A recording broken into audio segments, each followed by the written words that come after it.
आप सभी का इस क्लास में स्वागत है। इस क्लास में राजस्थान पुलिस के लिए मैथ के कुछ बहुत ही महत्वपूर्ण और शानदार क्वेश्चन को सॉल्व किया जाएगा। जैसा कि आपको भी पता है कि आपके परीक्षा का एग्जाम डेट आउट हो चुका है, अर्थात 13 और 14 सितंबर को आपका एग्जाम है, जो कि आज है 9 सितंबर। अर्थात कहे का मतलब ये है कि अब आपके एग्जाम में एकदम न के बराबर समय बचा हुआ है। तो सीधे हम आते हैं अपने क्वेश्चन में, आपका समय न लेते हुए।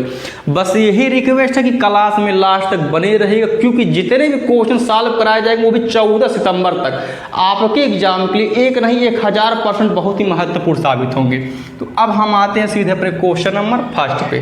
तो हमारा क्वेश्चन नंबर पहला बोल रहा है कि किसी संख्या का 10% का 25% 500 है, तो वह संख्या क्या है। अब बोला है वह संख्या क्या है, तो उसको मान लेते हैं x। बाकी a से लेके z तक कोई भी लेटर हम मान सकते हैं, लेकिन x से लगाव बहुत तगड़ा होता है तो x मान लेते हैं। अब इसी x का 10%, अब का मतलब होता है मल्टीप्लाई। अब यहाँ पे लिखा है 10%, तो परसेंटेज का साइन हटाएंगे तो हम 10 को करेंगे 100 से डिवाइड। क्यों? क्योंकि परसेंटेज का मतलब 100 होता है। अब फिर आगे बोला है का, अर्थात मल्टीप्लाई 25%। अब फिर हम परसेंट का साइन हटाएंगे तो भैया 25 को करेंगे 100 से डिवाइड। अब बोला है 500 है तो बराबर हम 500 लिख देते हैं। अब हम x का मान ज्ञात कर लेते हैं, अर्थात कहने का मतलब ये है कि 0 से 0 कट जाएगा। उसी प्रकार से 25 से करने 25, 25 चौका 100। अब कोई संख्या कटेगी नहीं, जैसा कि आप खुद देख सकते हैं। अब हम x का मान निकाल लेते हैं, अर्थात 10 चौके 40। अब इसी 40 का हम 500 से क्रॉस मल्टीप्लाई करा देते हैं, अर्थात 40 गुणे 500। बाकी गर्मी आप देख रहे हैं कितना गर्मी हो रही है। अब एक बात, 5 चौके 20, उसके बाद 1 भेली 2 भेली 3 भेली, यानी कि 3 भेली हम लगा देते हैं। अर्थात कहने का मतलब ये है कि x का मान 20,000 निकल करके आया है, या हम यह भी कह सकते हैं कि वह संख्या के अर्थात 20,000, जो कि ऑप्शन नंबर हमारे सी में दिया गया। बस आप केवल लास्ट तक बने रहे, बस आप यही जानिए कि एकदम आपके एग्जाम पैटर्न के अनुसार क्लास को लाया गया और ये 14 सितंबर तक कंटिन्यू चलेगा। बस आपका केवल साथ रहे। अब हम आ जाते हैं अपने नेक्स्ट क्वेश्चन पे। तो हमारा क्वेश्चन है, बस आप यही जानिए कि बात 1% नहीं, मात्र क्वेश्चन पे ध्यान देना है, क्योंकि आपके एग्जाम में समय एकदम न के बराबर बचा हुआ है। तो हम आते हैं सीधे अपने क्वेश्चन पे। एक कक्षा में 30 लड़कों की औसत आयु 10 वर्ष है। यदि उनके शिक्षक की आयु भी मिला ली जाए तो औसत 1 वर्ष बढ़ जाएगा। शिक्षक की आयु कितनी है? पहली बात तो यह है, जब कभी भी औसत दिया रहता है तो सबसे पहला कार्य हमारा यह होता है उसका योग निकालना। तो पहले हम निकाल लेते हैं योग। तो योग बराबर होता है औसत गुणे संख्याओं की संख्या। अब जैसे कि यहाँ पे दिया है औसत आयु 10 वर्ष है, 10 से गुणा करा देते, गुणे संख्याओं की संख्या, अर्थात भैया टोटल 30 लड़के हैं। अब 30 गुणे 10 करेंगे, आ जाएगा 300। यानी कि अब इसका मतलब यह हुआ कि कुल 30 लड़कों की आयु का योग है 300 वर्ष। ठीक, अब हम आगे पढ़ते हैं। यदि उनके शिक्षक की आयु भी मिला ली जाए तो औसत 1 वर्ष बढ़ जाएगा। अब यहाँ पर भी औसत दिया है तो हम योग निकाल लेते हैं। अब योग बराबर होता है औसत गुणे संख्याओं की संख्या, जैसे कि अभी आपको बताया गया है।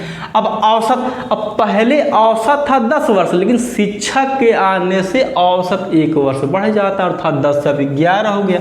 यानी कि औसत अर्थात 11 गुणे संख्याओं की संख्या।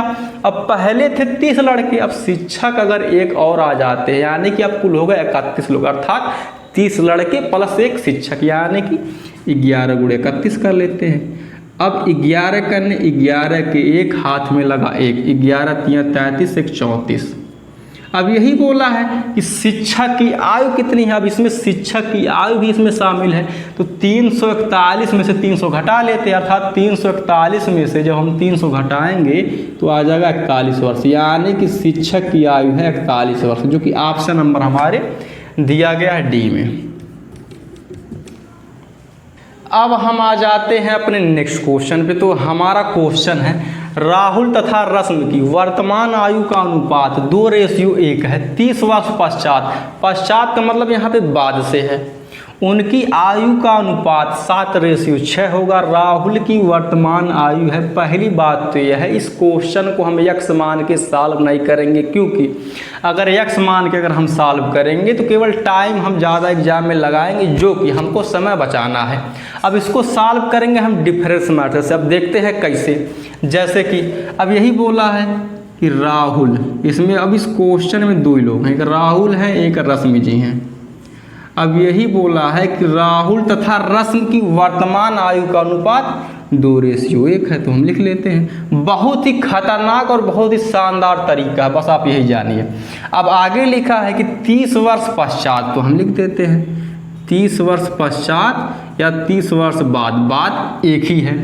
अब उनकी आयु का जो अनुपात हो जाता है 7:6 हो जाता है।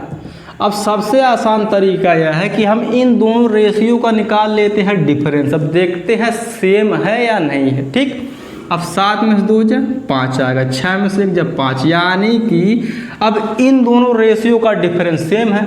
अब डिफरेंस सेम है तो और आसान हो गया क्वेश्चन, अर्थात 5 बराबर हो जाएगा 30, क्योंकि यही बोला था कि 30 वर्ष बाद। तो हम 1 का मान निकालेंगे, 5 6 के 30, यानी कि 1 का मान 6 आ गया।